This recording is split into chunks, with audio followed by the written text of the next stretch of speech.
जादुई मैगी का बगीचा।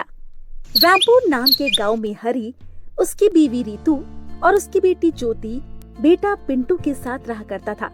हरी बहुत ही गरीब था, जिसकी वजह से लोग उसका मजाक बनाया करते थे और जब भी वो बाहर जाते उसके साथ कोई रहना पसंद नहीं करता था।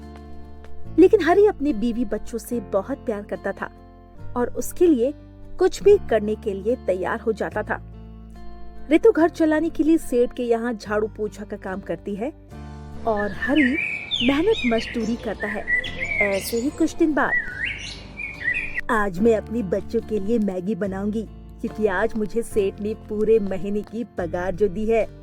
ऋतु पैसे लेकर घर की तरफ आ रही थी और मन में मैगी खरीदने के बारे में सोचते हुए एक दुकान के पास रुकती है और पैसे जो ही निकालती है, बाइक वाला आकर उससे पैसे छीन लेता है। बचाओ बचाओ, कोई मेरे पैसे बचाओ, ये लोग मेरे पैसे लेकर भाग रहे हैं। इसी तरह चिल्लाते हुए ऋतु खूब जोर जोर से रोने लगती है। उसी रास्ते से उसकी पड़ोसन कमला गुजरती है। वो ऋतु को रोते हुए देखकर उससे जाकर कहती है, क्या हुआ ऋतु बहन, इतनी क्यों रो रही हो? क्या बताऊं बहन, मैं बहुत ही परेशान हूँ। आज ही मुझे 1 महीने का पगार सेठ जी ने दिया था और मैं सारा पैसा लेकर घर जा रही थी। बच्चे के लिए मैगी भी खरीदना था, लेकिन चोर ने आकर मेरे सारे पैसे छीन लिए। अब मैं क्या करूं? मैं बच्चों के लिए मैगी कैसे ले जाऊंगी? मेरे पास 1 भी रुपए नहीं है। आते वक्त मेरे बच्चों ने मुझसे कहा था, माँ मुझे आज मैगी खानी है, आप मेरे लिए आते वक्त मैगी लेकर आना।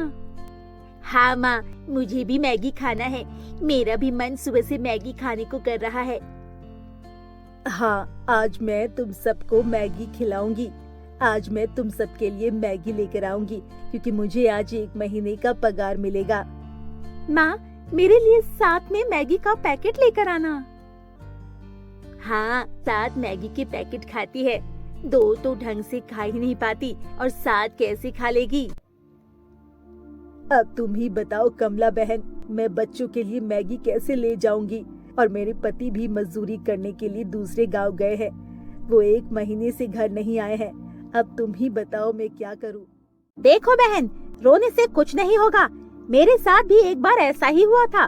कुछ लोग आए थे और मेरे सारे पैसे लेकर भाग गए। अब मत रो और घर जाओ। मैं घर जाकर क्या करूं? मेरे बच्चे भूखे होंगे और मुझसे मैगी मांगेंगे तो मैं उनसे क्या बोलूंगी?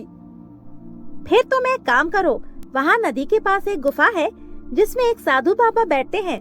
उनसे जाकर अपनी सारी परेशानी बता दो, फिर वो कोई न कोई हल निकाल लेंगे।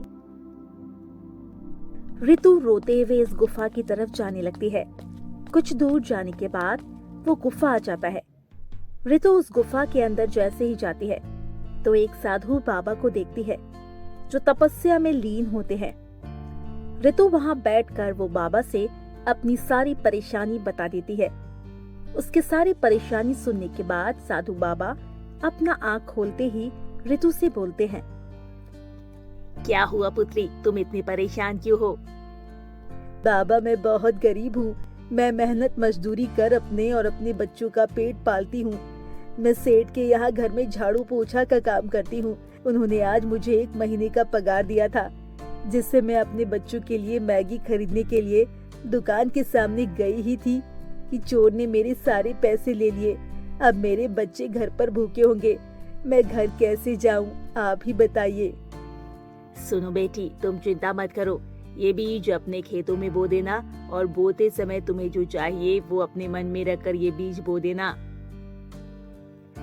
साधु बाबा, आपका बहुत बहुत धन्यवाद। ऋतु वो बीज लेकर घर आ जाती है और घर आकर बीज अपने खेतों में बो देती है और सुबह होकर जैसे ही खेतों में जाती है तो देखती है, अरे विश्वास ही नहीं हो रहा है कि ये पूरे खेत में इतने सारे मैगी हैं। अब मेरे बच्चे बहुत सारे मैगी खाएंगे। माँ, इतना सारा मैगी कहाँ से आया? मैं तो बहुत सारा मैगी खाऊंगी। माँ, ये तो बहुत सारा मैगी है, मैं तो रोज मैगी खाऊंगा। और ज्योति, तुम भी रोज मैगी खाना। हाँ मेरे बच्चों, रोज मैगी खाना। अब मैगी की कोई कमी नहीं होगी। हमारे पास मैगी का बगीचा है और हर रोज मैगी वहाँ से मिलेगा। तुम लोग का जितना मन हो उतना मैगी खाना। रितु ऐसा बोलकर सारी मैगी दोनों बच्चों के सामने रख देती है और दोनों बच्चों के लिए मैगी बनाकर लाती है। दोनों बच्चे भरपेट मैगी खा लेते हैं। फिर जो मैगी बच जाती है वो लेकर रितु बाजार में चली जाती है। बाजार में मैगी बेचा करती है। धीरे धीरे मैगी बेचकर रितु और उसका परिवार अमीर हो जाते हैं और खुशी खुशी अपना जीवन बिताने लगते हैं। हाँ दोस्तों, आपको कैसी लगी हमारी ये कहानी? हमें कमेंट करके जरूर बताएं और अपने दोस्तों के साथ शेयर करें। अगर आपने हमारी चैनल सब्सक्राइब नहीं किए तो अभी जरूर सब्सक्राइब कर ले। तो मिलती हो आपसे फिर एक नई कहानी के साथ। तब तक के लिए बाय बाय।